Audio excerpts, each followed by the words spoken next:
Cheers, welcome back healthy morning. हम बात कर रहे हैं वैक्सीनेशन पे, इम्यूनाइजेशन पे। भी डॉक्टर साहब बता रहे थे कि नाइन्थ मंथ पे जाकर मीजल्स लगते हैं और बच्चे को उससे पहले मीजल्स हो गए तो यही बात हो रही है। अभी जो है हमारे यहाँ क्या, बल्कि ये इंग्लैंड से भी और अमेरिका से भी रिपोर्ट हो रहा है, मीजल्स ज़्यादा हो रहा है। तो हम ये कह रहे हैं कि एक मीजल्स की एक थोड़ी सी एपिडेमिक आई हुई है इस वक्त। तो उसमें जो CDC जो है अटलांटा, जो सेंटर फॉर डिजीज़ कंट्रोल है, उसने ये रिकमेंड किया है कि इस वक्त हम 7 महीने से ऑनवर्ड्स कोई भी बच्चा अगर हमारे पास क्लिनिक में आता है जो हेल्दी है, हम उसे मीजल्स लगा सकते हैं। जो हेल्दी है, जिसको मीजल्स नहीं हुई है अभी तक। वैक्सीनेशन तो हेल्दी एक बार हो गई तो फिर जरूरत नहीं है। ऐसा नहीं है। 9 मंथ्स पे हमने मीजल्स लगा दी। अब जो EPI जो बात हुई थी, एक्सटेंडेड प्रोग्राम इम्यूनाइजेशन जो WHO का है, वो 9 मंथ्स पर आके फ़िलहाल हम इससे ज़्यादा सपोर्ट नहीं कर सक रहे हैं। लेकिन हम लोग जहाँ पे वो हिफाजती टीके लग सकते हैं या जो ऐसे अस्पतालों के करीब रहते हैं जहाँ ये फैसिलिटी मौजूद है, वहाँ पर हम 1 साल और 1.5 साल पे, 1 साल पे हम फिर आके चिकन पॉक्स का वैक्सीनेशन करते हैं। और पाकिस्तान में चूँकि हेपेटाइटिस A बहुत कॉमन है, हेपेटाइटिस A की वैक्सीन करते हैं। फिर 15 महीने पर MMR लगाते हैं, मीज़ल्स, मम्स, रूबेला। अब सवाल आप ये पूछेंगे कि मीज़ल्स पहले लगा दिया था, फिर मीज़ल्स दोबारा क्यों लगा रहे हैं? तो जो 7, 8, 9 महीने पे मीज़ल्स लगा है ना, उससे जो इम्यूनिटी प्रोड्यूस हुई थी वो उतनी इफ़ेक्टिव नहीं थी।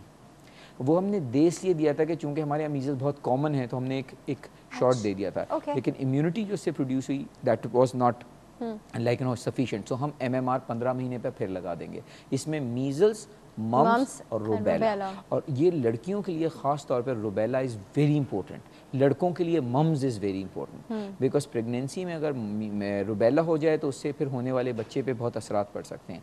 और लड़कों को अगर मम्स हो जाए तो फिर उनके लिए ऑर्काइटिस और वो सारी चीज़ें बहुत इंपॉर्टेंट होती हैं। तो मीज़ल्स, मम्स, रूबेला आपने लगा लिया। उसके बाद 18 मंथ पर आके हम फिर बूस्टर लगाते हैं। उसमें दो चीज़ों का बूस्टर लगता है। एक तो DPT का बूस्टर लग जाएगा, डिप्थीरिया पर्टूसिस टेटनस का बूस्टर लग जाएगा। और एक जो हमने 1 साल पे हेपेटाइटिस लगाया था A, उसका बूस्टर लगा देंगे। और ये वो वैक्सीन हैं जो हमारे पास 5-6 साल से, बल्कि उससे ज़्यादा अरसे से अवेलेबल हैं। जी अच्छा, ओके। सर, अब कोई चिकन पॉक्स की वैक्सीन भी आई है? चिकन पॉक्स की वैक्सीन भी है। वो 1 ईयर पे, डॉक्टर साहब ने जैसे बताया कि 1 ईयर पे चिकन पॉक्स की वैक्सीन लगेगी। हेपेटाइटिस A लग रही है उसी वक्त 1 ईयर में। जी हाँ, ओके जी। और फिर जो है 2 ईयर्स पे जाकर के टाइफाइड हमारे यहाँ पे लगाते हैं। Typhoid, because typhoid is very much prevalent here. How important are these vaccines and इनका अगर ना भी लगाएं तो कोई फ़र्क पड़ता है? कुछ लोग कहते हैं हमने तो वैक्सीनेट कराया था फिर भी बच्चे को हो गया, वैक्सीन ने काम नहीं किया। तो वैक्सीन कितना काम करती है, कितना नहीं करती है? देखिए, कोई भी वैक्सीन 100% नहीं हो सकती है। कोई मेडिकल इंटरवेंशन, देखिए एज जब हम लोगों ने हिपोक्रेटिक ओथ उठाया था, उससे तो हमने कहा था कि we will not guarantee a cure. तो हम कोई भी वैक्सीन 100% नहीं है। ये तो आपको सड़क पे लिखा हुआ नजर आएगा, यकीनी इलाज, शर्तिया इलाज, हम वो काम नहीं कर सकते हैं, एथिकली हम नहीं कह सकते हैं।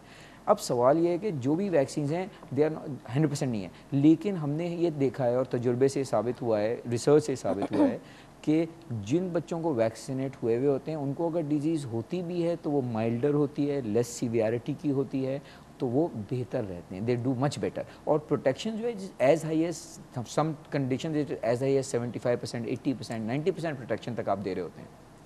80 to 90% प्रोटेक्शन होती है हर वैक्सीन की। It is been scientifically proven. और लेकिन वैक्सीन फेलियर्स हो सकती हैं। उसकी वजह ये नहीं कि वो वैक्सीन काम नहीं कर रही है, वो वैक्सीन तो काम कर रही है, पर हो सकता है कि वैक्सीन जो है एक उसके लिए कोल्ड चेन मेंटेन करना होता है। कोल्ड चेन हम बाज़ दफ़ा मेंटेन नहीं करते हैं कि वो वैक्सीन की एफिकेसी ख़त्म हो गई, कम हो गई। अच्छा, जैसे डॉक्टर साहब ने फरमाया कि मतलब अगर एक बच्चा वैक्सीनेटेड है और फिर भी उसको वो डिज़ीज़ हो जाती है, तो वो इसलिए होती है कि उसके अंदर एंटीबॉडी है। जैसे मैंने बताया था कि एंटीबॉडी मतलब वो इम्यूनिटी आपकी जो है वो एनहांस करती है, और एंटीबॉडी आपकी बॉडी में वैक्सीन होने की वजह से तो वो जो है उसकी सिवियरिटी को कम कर देती है। मसलन एक बच्चे को मीजल्स लगा हुआ है और उसे अगर मीजल्स के अटैक हो रहा है, आजकल जो कि एपिडेमिक फॉर्म में ही है, पाकिस्तान में भी काफ़ी मीजल्स के केसेस आ रहे हैं। खसरा, जी हाँ, जी, मीजल्स, जी। ओके। तो चूँकि वो एंटीबॉडी उसके बॉडी में है बिकॉज ऑफ द वैक्सीन, तो वो जो है इतनी सिवियर फॉर्म में वो डिजीज़ नहीं मैनिफेस्ट करेगी जितने के अगरचे वो वैक्सीनेटेड ना होता तो होता। अच्छा, तो वैक्सीन से होता है कि अगर गॉड फॉरबिड हो भी जाता है वो डिजीज़, तो उसकी कॉम्प्लिकेशंस तक बात नहीं जाती और सिवेरिटी पे बात नहीं जाती। डिपेंड करता है कि कितने सिवियर वो डिजीज़ है, क्योंकि कॉम्प्लिकेशंस में सिक्यूली तो हो सकती है। मसलन मीजल्स अगर हुआ तो हो सकता है कि पोस्ट मीजल्स निमोनिया हो सकता है, एंसेफेलाइटिस हो सकती है। पोस्ट मीजल्स निमोनिया, जी बिल्कुल, बहुत कॉमन है। रेस्पिरेटरी इन्फेक्शन बहुत कॉमन है आफ्टर मीजल्स, और आजकल मीजल्स हो रहे हैं बहुत। डॉक्टर साहब, आई एम श्योर आप भी बहुत मीजल्स और रोजाना कॉम्प्लिकेशन। अच्छा एक बात डॉक्टर साहब, तो हम भी डर गए आजकल, अगर मीजल्स बहुत हो रहे हैं तो हम लोग तो बच्चे रहेंगे ना, क्योंकि हम लोग तो बड़े हो गए। पता नहीं आपको बचपन में हुआ भी होगा। मीजल्स की again, measles is a disease of two conditions, children and malnourished children. ये भी एक मसला है कि जो मेल नरिश चिल्ड्रन हैं उनकी चूंकि इम्यूनो कॉम्प्रोमाइज़ हैं, इसलिए they are more prone to getting measles. यहाँ एक आपकी बात बीच में रह गई, आपने पूछा था कितनी इम्पोर्टेंट है, तो इसका जवाब मैं एक इस तरह देता हूँ कि ये इम्पोर्टेंट नहीं है, ये एसेंशियल है। ओए होए जी, ये इम्पोर्टेंट नहीं है, ये एसेंशियल है। और फ्रांस में ये होता है कि जो माओं को एक अलाउंस मिलता है, और अगर बच्चे की vaccination record up to date नहीं हो तो फिर वो उसको वो अलाउंस नहीं मिलता है। बल्कि कुछ स्कैंडिनेवियन कंट्रीज़ में तो यहाँ तक है कि अगर आप बच्चे की वैक्सीनेशन पूरी नहीं करा रहे हैं तो ये चाइल्ड निगलेक्ट, अब्यूज़ तो नहीं कहा जाएगा, लेकिन ये चाइल्ड निगलेक्ट में आ जाता है कि और बच्चा जो होता है मुहज़्ज़ब माशरों में, बच्चा स्टेट की जिम्मेदारी होता है, इसलिए कि वो अपनी हिफाजत खुद नहीं कर सकता है, इसीलिए कानून बच्चे की हिफाजत करता है, जो कोर्ट ऑफ वॉट का जो तस्वुर है।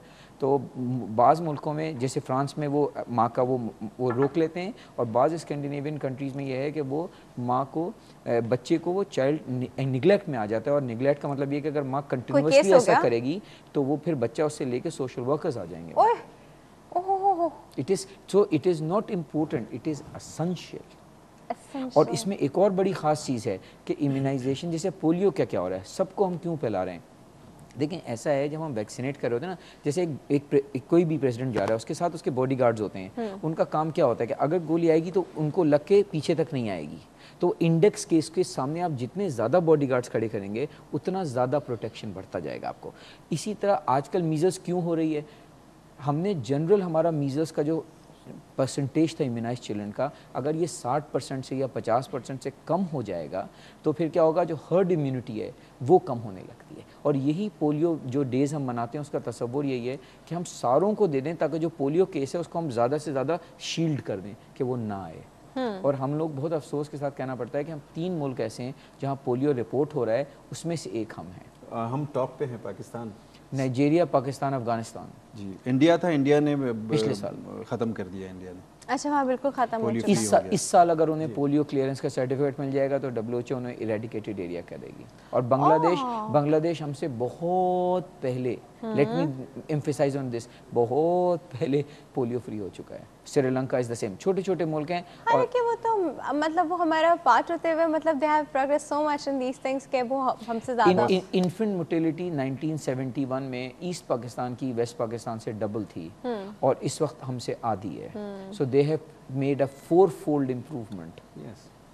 Oh wow. In okay. so many in other things as well, not just immunity, in other things as well probably. अच्छा डॉक्टर साहब, बड़ी इंपॉर्टेंट चीज़, बच्चे को वैक्सीनेशन लगने के बाद किस तरह के सिम्टम्स आते हैं? देखिए डिपेंड करता है कि वो जैसे कि डॉक्टर साहब ने अभी फरमाया कि भाई मीजल्स जो है वो सबक्यूटेनियस लगता है, इस तरह चिकन पॉक्स सबक्यूटेनियस है, तो सबक्यूटेनियस में इतने ज़्यादा नहीं कोई आपको लोकल सिम्टम्स मिलते हैं, लेकिन हाँ उसके बाद के सिम्टम्स मिलते हैं। लेकिन जो जैसे पेंटावैलेंट है तो उसमें है कि थोड़ा सा पेन होता है और फीवर भी हो सकता है, दैट लास्ट फॉर 24 आवर्स। मतलब वैक्सीन रिलेटेड वो भी बहुत लो ग्रेड का ही होगा, 100-101 ज़्यादा नहीं। और लोकल इंडोरेशंस होंगी, पेन होगा, थोड़ी सी टेंडरनेस होगी, रेडनेस होगी, यही होता है, और इससे ज़्यादा कुछ और नहीं होता। इरिटेबिलिटी होती है बच्चे में बस। ओके अच्छा सर, कुछ ऐसे केसेस आई एम श्योर आपने भी सुना होगा कि उन बच्चों को पोलियो वैक्सीन लगी और उसके बाद उन्हें पोलियो हो गया, तो अब they were like it's because of the live attenuated virus जो उनको पोलियो वैक्सीन में दिया गया था कि दे गॉट उसमें वो बात मैं कमर की बात को रिपीट करूंगा कि जो कोल्ड चेन का तस्वुर है ना वो बहुत इंपॉर्टेंट है।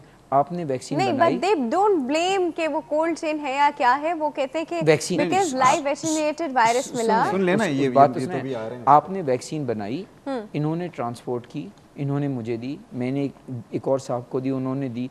इस सारे में अगर हम में से किसी के पास भी अगर वैक्सीनेशन जो है उसका टेम्परेचर एक ख़ास से कम हो जाएगा तो फिर जो है ना वो कोल्ड चेन ब्रेक हो जाएगी और फिर लाइफ वैक्सीन जो हैं वो ख़तरनाक साबित हो सकती हैं। लाइफ वैक्सीन्स ख़तरनाक साबित हो सके हैं। इसीलिए और हम लोग जो पोलियो रेडिकेट नहीं कर पा रहे हैं, इसकी बहुत सी वजूहात हैं। उसमें से एक वजह कोल्ड चेन का एडिक्वेटली मेंटेन ना होना भी है। अच्छा, इसमें हमने न्यूअर वैक्सीन्स की बात नहीं की है अभी, कुछ नई वैक्सीन्स आ गई हैं। वो नई वैक्सीन हम अभी बात करते हैं, एक छोटा सा ब्रेक है, उसके बाद नई वैक्सीन से बात करते हैं। व्यूअर्स कहीं नहीं जाएगा, विल बी राइट बैक।